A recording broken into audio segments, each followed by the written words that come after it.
Meminta maaf kepada orang. Kita melakukan kesalahan kepada seseorang, kemudian kita ingin meminta maaf kepada orang tersebut. Ternyata orang tersebut sudah tidak ada di dunia ini, sudah meninggal dunia, kan begitu kan? Kita harus tahu, tobat itu ada ilmunya. Yang bertobat tanpa ilmu akan merasa berat dan kadang tidak sampai kepada tujuan. Dosa ada dua, dosa kepada Allah dan dosa kepada manusia. Dosa kepada Allah ada cara tobatnya secara khusus. Adapun dosa kepada manusia juga ada tobatnya secara khusus. Tobat kepada manusia, ini tobat kepada Allah. Jadi kalau tidak pakai ilmu berbahaya.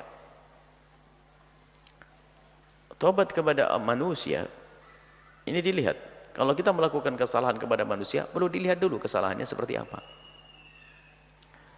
Kalau kita memang dosa kepada manusia, dilihat dulu kesalahannya dulu. Kalau kesalahannya adalah misalnya kita mengambil hartanya dia,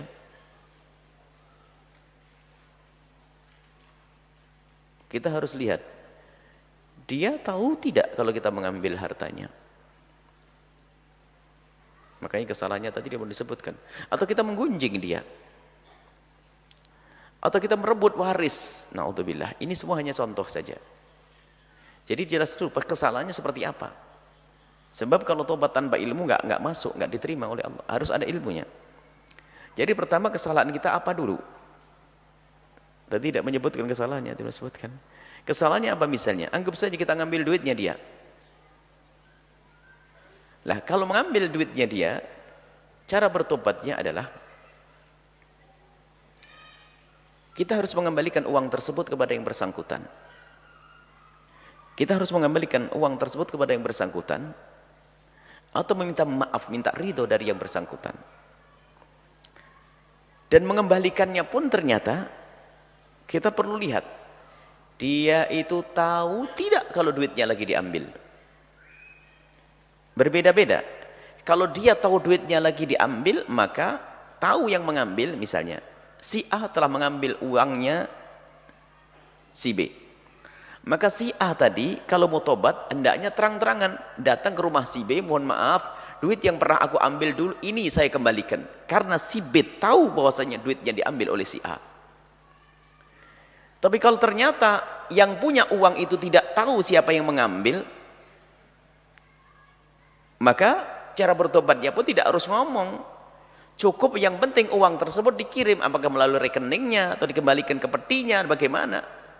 Sebab kalau nanti ngomong terus terang datang ke rumahnya, assalamualaikum, mohon maaf Pak, Bapak ingat enggak waktu Bapak kehilangan duit 2 tahun yang lalu? Oh iya, kenapa? Yang mencuri saya. Kamu yang mencuri? Enggak segitu kok, duitnya lebih banyak. Bisa ribut nanti. Jadi semakin berat. Dan mungkin juga selagi tidak diketahui, ya biarkan orang lain tidak tahu. Yang penting haknya orang lain nyampe ke orang tersebut. Menggunjing, jadi macam-macam. Menggunjing, misalnya kita menggunjing seseorang, naudzubillah, ini dosa besar. Kalau kita menggunjing seseorang, cara tobatnya pun harus ada ilmunya. Sekarang kita tinggal tanya, apakah orang yang digunjing itu tahu kalau kita menggunjingnya? Kalau memang dia tahu kita menggunjingnya, maka cara minta maafnya pun kita harus datang kepadanya, tunjukkan di depan mukanya, agar lega hatinya kalau kita minta maaf, karena dia tahu kita menggunjingnya. Tapi kalau kita menggunjing dia dan dia tidak tahu kalau kita menggunjing, maka cara minta maafnya pun tidak langsung kita datang kepadanya. Bahkan kalau datang malah menyakiti. Misalnya kita dengan kepolosan datang, assalamualaikum Bu, mohon maaf. Ada apa? Saya mohon maaf, kemarin seharian saya dengan kawan-kawan ngomongin ibu. Oh, terus ngomongin apa? Kan tambah sakit hati, tambah dongkol. Nah, ada ilmunya semuanya. Nah, kalau memang permasalahan dosa kita menggunjing orang dan orang itu tidak tahu kalau kita menggunjingnya, maka cara tobatnya adalah dengan cara kita menyebut kebaikannya di saat kita di tempat kita menyebut kejelekannya. Mungkin di majlis ini kita sebut kejelekan dia, kita balas, kita menyebut kebaikan dia. Semula kita menyebut kejelekannya, kita ganti menyebut kebaikannya. Kemudian yang kedua adalah mohonkan ampun kepada Allah. Ya Allah, ampuni dia dan ampuni aku. Ini cara kita bertobat kepada orang yang memangnya misalnya kita gunjing sementara dia sudah tidak ada, kita gunjing dan dia tidak tahu kalau kita menggunjingnya. Nah ini, kemudian nih, ini cara, termasuk diantaranya adalah kalau orang meninggal dunia. Orang yang kita sakiti, orang yang kita dolimi meninggal dunia. Ya sekarang dosa kita apa? Wong kita mengambil duitnya dia, misalnya kita ngerebut warisnya dia. Bagaimana tobatnya waktu dia sudah meninggal dunia? Tobatnya adalah yang pertama kembalikan haknya dia. Kembalikan dong harta yang kita ambil, yang kita rampas itu. Tapi dia sudah meninggal dunia, kan dia punya ahli waris. Harus nyampe. Tidak cukup hanya nyesel-nyesel saja, enggak. Makanya kita ingin lihat dosanya apa sih, kesalahannya apa sih, berbeda-beda. Kalau permasalahannya, aduh saya dulu sering ngomongin dia, saya sering gunjing dia, tapi dia sudah meninggal dunia, gimana cara minta maaf kepadanya? Saya nyesel, saya tidak mau dihukum oleh Allah nanti, saya nyesel, saya biasa gunjing dia. Kalau memang dosamu menggunjing dia, maka lakukan dua hal.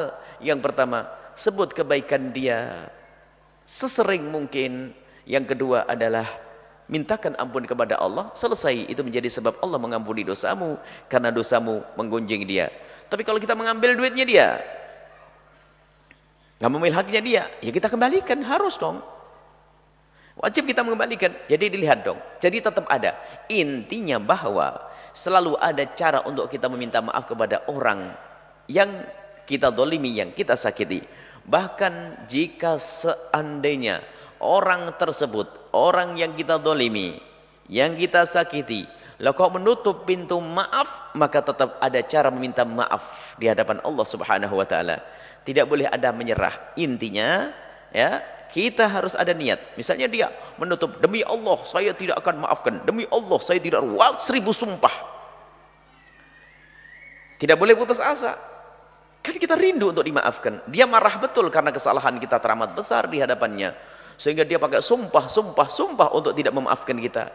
Akan tapi ketahuilah pengampunan dari Allah adalah sangat agung. Maka dari itu kita berusaha minta maaf. Dia tidak memberi, minta maaf. Tidak memberi, minta maaf lagi. Tidak memberi, minta maaf. Sampai kapan? Sampai engkau mati atau dia yang mati. Tidak boleh kita putus asa. Tidak boleh lalu berkata, ya sudah, yang penting saya minta maaf. Nggak mau ya sudah. Ini ngejek namanya, kurang ajar. Nggak serius meminta maaf itu. Kalau anda betul minta maaf, anda akan berusaha. Karena apa? Murka Allah sangat mengerikan. Ini adalah cara meminta maaf. Sehingga berbeda-beda antara dosa dengan dosa kalau kita ingin meminta maaf kepada seseorang. Jadi tentu ada. Jadi harus kita minta maaf. Dan jangan kita merasa nyaman di saat kita melakukan kesalahan kepada siapapun. Kalau para kekasih Allah, kalau melakukan kesalahan di malam hari tidak bisa tidur sampai pagi hari, takut keburu mati, belum minta maaf.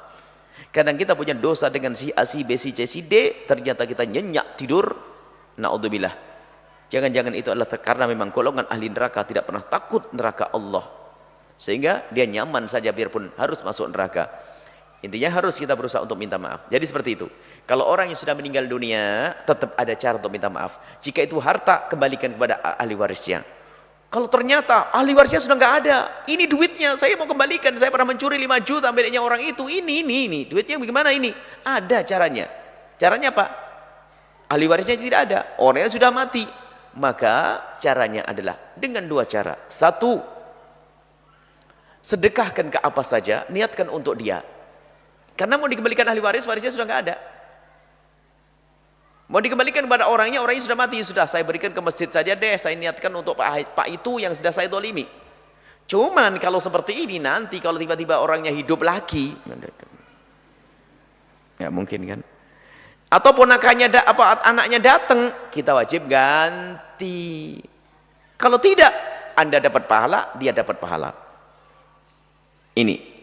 Atau tidak Anda sedekahkan, tapi Anda titipkan ke orang lain selain daripada diri Anda.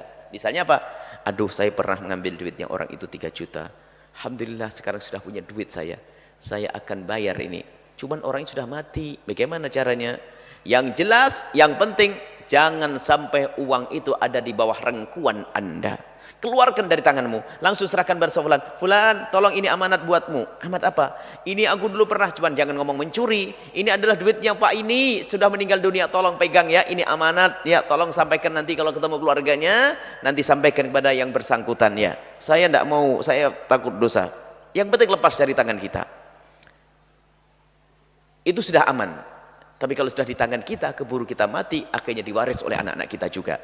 Jadi intinya keluarkan dari tanganmu. Jadi ada. Caranya selalu ada. Makanya dosanya tuh apa? Seperti apa? Kan gitu. Baru nanti ada cara bagaimana kita bertobat dari dosa. Yang penting tidak boleh kita menyerah. Tidak boleh kita cuek dengan kesalahan yang kita lakukan kepada orang lain. Karena semua dosa ini mengakibatkan kegelapan nanti di alam barzah dan nanti di padang mahsyar dan juga di akhirat.